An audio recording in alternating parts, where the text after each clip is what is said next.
ఆదివారం ఐలోని మల్లికార్జున స్వామిని దేవాదాయ అటవీ శాఖ మంత్రి కొండా సురేఖ వర్ధన్నపేట ఎమ్మెల్యే నాగరాజుతో కలిసి దర్శించుకున్నారు. అనంతరం కలెక్టర్ సిక్తా పట్నాయక్ వివిధ శాఖల అధికారులతో జాతర ఏర్పాట్లపై సమీక్షించారు. ఈ సందర్భంగా మంత్రి మాట్లాడారు. ఆదివారం ఐలోని మల్లికార్జున స్వామిని దేవాదాయ అటవీ శాఖ మంత్రి కొండా సురేఖ వర్ధన్నపేట ఎమ్మెల్యే నాగరాజుతో కలిసి దర్శించుకున్నారు.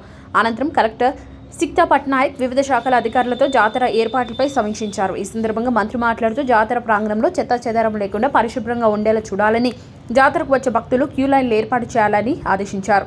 జాతరలో వృద్ధులకు, మహిళలకు, గర్భిణీలకు ప్రత్యేక క్యూ లైన్లు ఏర్పాటు చేయాలని సూచించారు. భక్తులకు ఏమైనా ఇబ్బందులు ఏర్పడితే అత్యవసర సేవలు అందించేందుకు 3 అంబులెన్స్లు ఏర్పాటు చేయాలన్నారు. అలాగే హైమాస్ట్ లైట్లు ఏర్పాటు చేయాలని, కరెంట్ సరఫరాలో అంతరాయం లేకుండా చూడాలని పేర్కొన్నారు. గతంలో జాతర కంటే మెరుగైన సేవలు అందించేందుకు చర్యలు తీసుకోవాలని అధికారులను ఆదేశించారు.